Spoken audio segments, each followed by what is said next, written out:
Okay, this is a Ninja Foodi review and a few tips that I've learned after owning one for 6 months.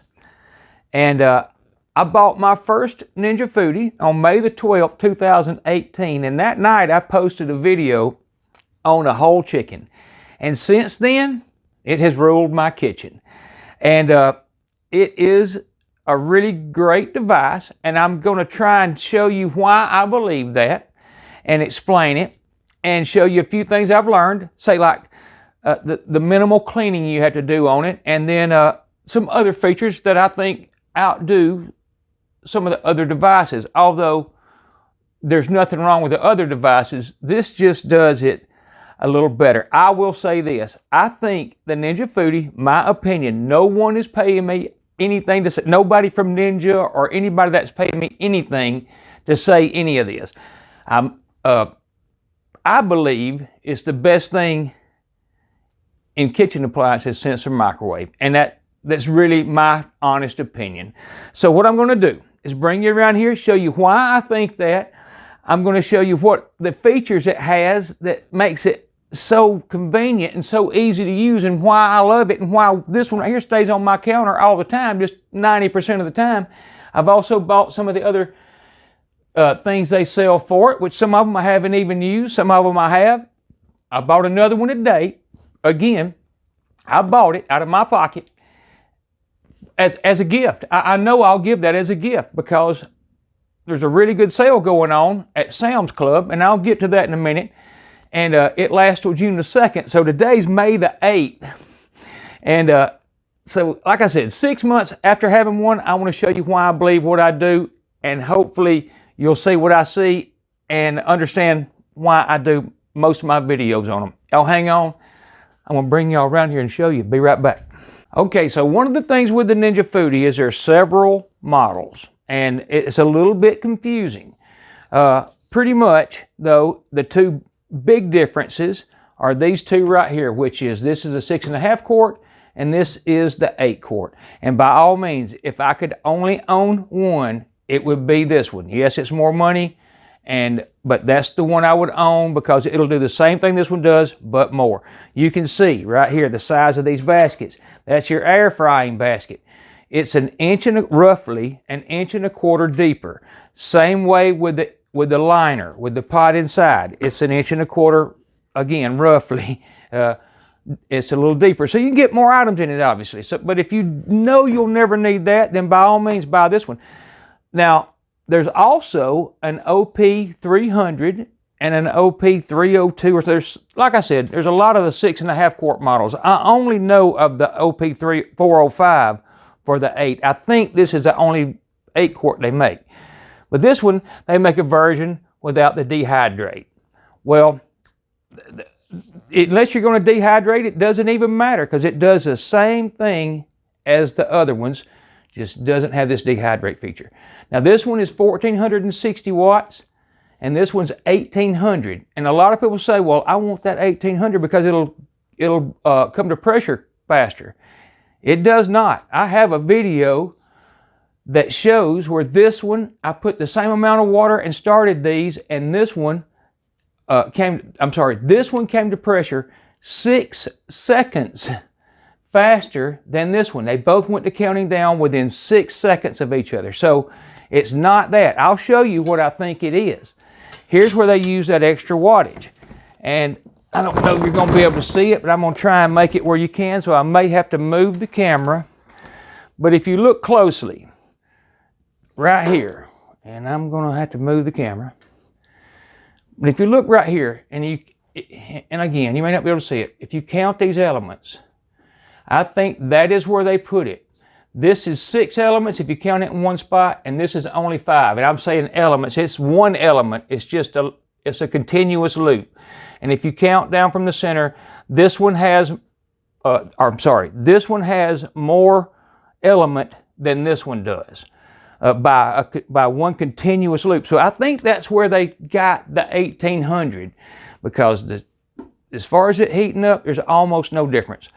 So I'm going to get a couple more things set up. I want to show you some of those extras things I've bought, and and like I said, I'm going to point out some things about cleaning it.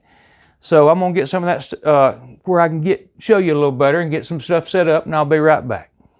Okay, so as far as cleaning, now when you're air frying or air crisping or whatever, you're going to get some splatter on this element and this guard. And this one hasn't been used a lot. You can see my main go-to has some staining, and you can see where some stuff is there. All I ever do, and I mean ever, and I wouldn't do any more than this, and I mean really, that's an electrical element. There's wires in here, and if water gets down in there, there's wires and electrical components in here. You don't want to put a lot of water here. That's just my opinion, and I believe it's the right thing. All I ever do is maybe at most put this in a sink, and this is what I go to all the time. A lot of people had a lot of other ideas when I had another video about cleaning it a few months ago, and they all were probably good ideas, but I use this, and it's a sponge on one side, Scotch-Brite on the other, and I might put at best some soapy dishwater out of my sink, and then I squeeze all the excess off. I don't have any dripping water. And then I go over this right here like that. And I mean, there will be no water running anywhere. I don't even attempt at this. What I can't do like that right there, it's just going to stay. And if it gets bad enough to bother me, I'll do something drastic. Buy another one. I don't think, it's an electronic device. And I'll just stop at that. I'm not trying to say, so you certainly wouldn't remove any of this. I don't know that anybody's ever said that, but this guard should never be touched. I'm a firm believer in that. If you can't do it with a damp, and I mean damp sponge like this right here, then you need to look into, well, I'll say this too. I don't fry bacon in mine. I've seen people do it, but when you fry bacon, it's splattering up in there. There's a lot going on. And there's a lot of air moving, and that fan spinning, it's pulling that into there. And I'm going to show you that in just a second, how I think what makes it such a great air fryer is the design of that fan. Well, that fan is designed to pull air right here and push it back out right here. So the whole thing gets coated with that bacon air. You can fry bacon in your house, yourself, and you'll have it on the countertops and stuff. Well, you can imagine with it hemmed up in here. So I'm going to get off of that. I don't fry bacon in mine. I don't do anything similar to that. I do air crisp in it and stuff like that, and it does get up here on this, but nothing I can't remove other than this right here. So I'm going to turn it around. Now, well, wait a minute. I will say one more thing. This right here, this liner, I think is the best surface I've ever used. It is so easy to clean. I'm not saying it. You gotta use it to understand it. Usually paper towels is all I use. Now sometimes when I'll put it in the sink. Not sometimes. A lot of times I'll put it in the sink. But I only use the sponge side of this. I never use this. You never have to. Literally, it's one of the best surfaces I've ever cooked on. Nothing sticks to it. So I'm going to get off of that and set it up and show you one more thing I want to show you about cleaning it, or actually showing you, cleaning it, and another feature of it, but I'll be right back. Okay, so right quick, I'm going to touch on the lid, even though I have before, and there's plenty of videos, but you just clean it. You keep it cleaned well.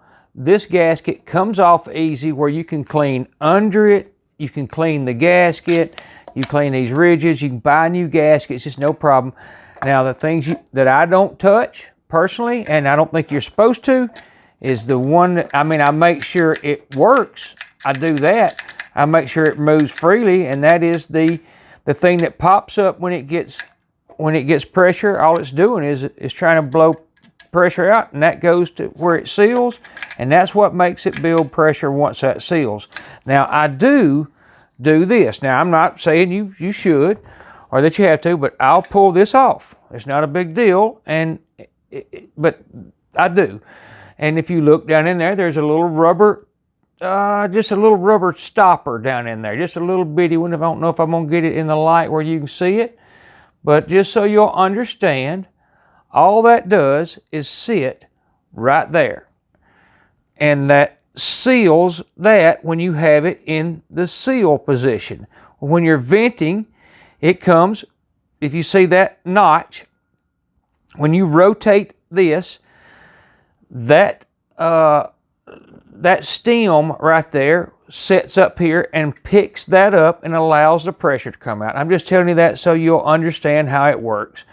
And when you turn it this way, it's off of that ridge and can fall down and allow that little rubber stopper to plug that hole. Then the weight of this is what keeps it from releasing pressure and how it gets where it's going. That's how it builds its pressure. All right, now the only other thing, and the only other thing at all I do to this lid is that right there, and make sure this guard that goes over the same thing that valve sits on, the same thing that your seal and vent valve sits on, goes right here. Now what I will do, I mean, you can do more. Let me see if I can make it where you can. I don't think I can. But long story short, I'll hold it up to a light and I'll look through that hole. And you'll be able to see light and that passage and make sure it's completely clear. Now, I mean, you can go whatever you want. You can take and blow through that. You can blow through it and make sure air goes through it. But the best way is to hold it up to a light and just make sure it's not blocked. And that's what I do. I'm not sure what, they recommend cleaning it. I don't know if they have a way to say, look through it, but that's what I do. But as you can see, there it is sitting on that detent where it's held up, where the steam can escape, and right there is with it down. And that's how it works. And I believe knowing how something works and understanding it doesn't hurt. So that's what I'm doing. Anyhow, now you know that's as far as I go with the lid. Obviously, I put that back on. There's no order it has to be in. Just back on that ring, as simple as this right here. And it really is that simple. You just want to make sure it's down all the way in there just like that, and you are good to go. Anyhow, now you know. Okay, so pretty much this is the feature I'm speaking of, and it's that right there. And all you have to do is pull this out and dump it, clean it. It catches your condensate, catches the water. It's easy to clean, and it is a feature if you ask me, because I've got other pressure cookers that I can't even find the device they put for this. This stays pretty much captive. You can't, you have to pull it out, and I've never lost one of those. I've got pressure cookers in there that I don't know where they are. Now, one other thing. Here's another item, another thing you want to hear. It says hot surface. They mean that. It is hot. But the biggest thing is here's where your air is coming out while that fan's running. Hot air is escaping. And you want it. I'm going to make sure you can see. In other words, if you had it under a countertop, you would not want to do that with a wall right here. You might do this, and that would be as close as I would get it. And I'm not exaggerating. You want plenty of room. This thing gets hot. I temped it one time. It's pretty shocking how hot it gets. But I'm going to move on, and I'm going to show you what I think about the fan and why I think it works so much, and I hope I'm not boring you, but I think it's important to know, and I'm going to be quick. Y'all hang on. Okay, so this may be impossible to effectively get across and show you what I mean, but I like to understand how things work. And when I air fried in this, I honestly couldn't believe how well the bottom of stuff browned. I couldn't understand how they were doing it. Well, the fan in here is not like a fan you see that you use in your room. It's more of a squirrel cage fan. And I don't know why I'm explaining this. I just want you to know. I'm going to take this toothpick and spin it so hopefully you can see those blades. And those blades are not like a fan on your ceiling fan or anything. It's a squirrel, what they refer to as similar to a squirrel cage fan. Well, what that does is pull air in the center and it blows it out the side. Well, if you look right here, air is forced to right here, and then when you close it, that air is forced down beside here. So it goes under the basket, and then it's pulled back in the center because of the way the fan works to right here. So I think that's why it browns so good. It's an excellent design. I think it's Ninja's flagship that they're just not capitalizing on. I really think this is a great device, and I know you can probably tell that by hearing me talk and the fact that I own 2 or 3 or 4. I got several, but I own, you know, some Instant Pots too. And nothing against the Instant Pot. Hey, they if you ask me, Instant Pot started this party. Now, I'm not going to say that Ninja, I think, really stepped up. And I'll be honest with you, I thought Ninja was a little, when I walked by this device the first time, I felt it was a little gimmicky. I did. I didn't even slow down. Well, after seeing some of the results on YouTube and stuff, I bought one. And man, I am really impressed. And, you know, I just am. So, I don't know what else I'm going to show other than the stuff I bought. I think it's an excellent device, obviously. I think I've proven that by my description. All the functions work well. I don't think I need to show you any of that. It has the air crisp, bake roast, broil, and this one has a dehydrate. I will say this, Sear Saute. Now, if you look at an Instant Pot, and not knocking the Instant Pot, it started this party. And I like to dance with who brung me.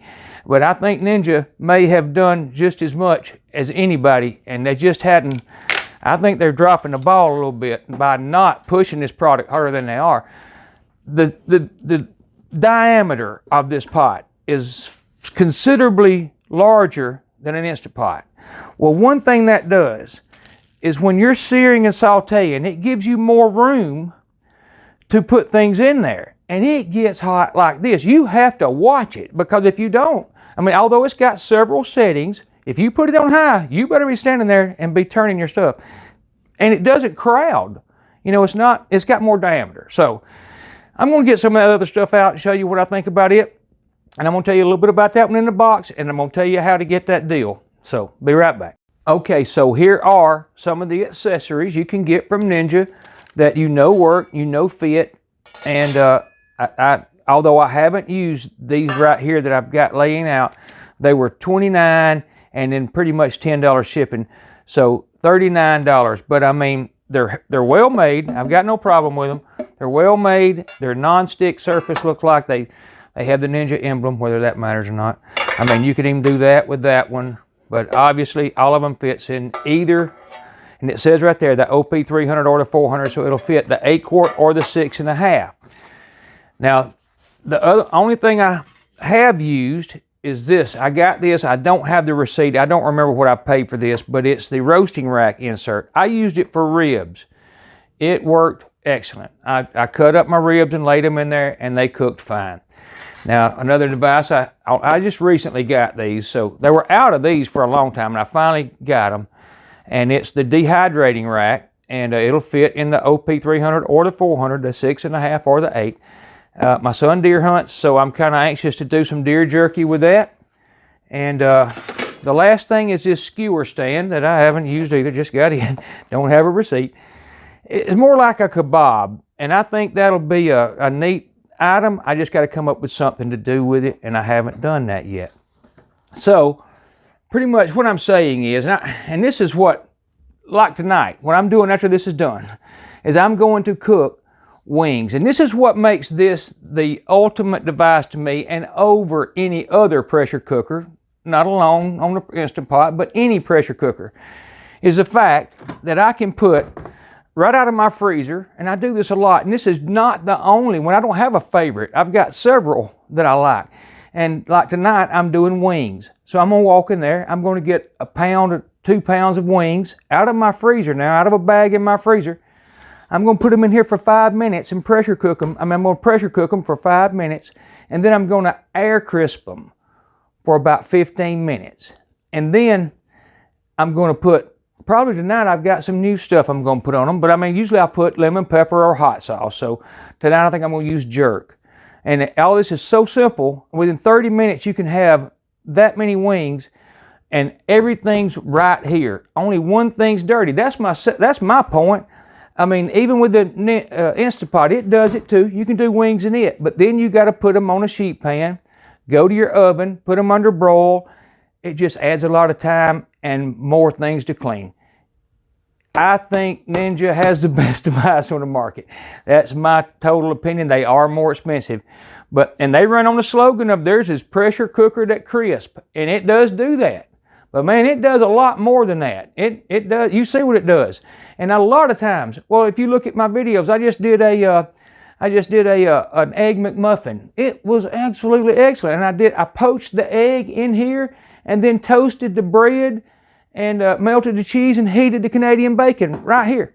Watch the video, see what I mean. It's a great recipe. Anyhow. Okay, so back to the deal I was telling you about till June the 2nd. This is a Ninja Foodi at Sam's. The one you will get is the OP401 6.5 quart. It comes with, as soon as I find it, it comes with both of those devices I showed you, and it has a little bigger cookbook. But the big thing, everybody talks about the cookbook and how some of the recipes I was doing was not in theirs. They're all on their website. You just go to Ninja Foodi's website, and all of them are there. And you got to look a little bit. It's not the easiest to find. But right here it is. It's Sam's, running from May the 8th, which is today, till June the 2nd. And right here is the best price I've ever seen on one. And if you notice, it says right there, I got to make sure this is focusing, it's while supplies last. Well, if you remember Christmas this year, they did not last. So as soon as you see this, you might want to check your Sam's. There was probably 8 at mine. Now, I will say, I had bought that one as a gift to give as a wedding present. And the guy I was going to give it to today, I was talking to him on the phone while I was there, and I told him this deal. And he said, get me one. So I did. So I bought 2 of those today, and I'll give this one as a gift sooner or later at some event or somebody I know. They are well worth having, and I promise you that, and I wouldn't be giving them away if they wasn't. And I've gave away, that'll be the 3rd one I've gave away. And Sam's Club till June the 2nd. Hey, also, I'm coming up on 10,000 subscribers, and this is part of it. It really is, and I really appreciate everybody that follows me and likes my Ninja and all my videos. I got Instant Pot, I've got Green Egg, and thank you all, everybody. I mean, from the bottom of my heart, and I honestly mean that. I wake up every day and think, gosh, I'm almost at 10,000 subscribers, and it's a big deal to me. I know that's not a lot, but to me, it is. Thanks again. Y'all come back to see me. I appreciate it. Y'all have a good night, and bye-bye.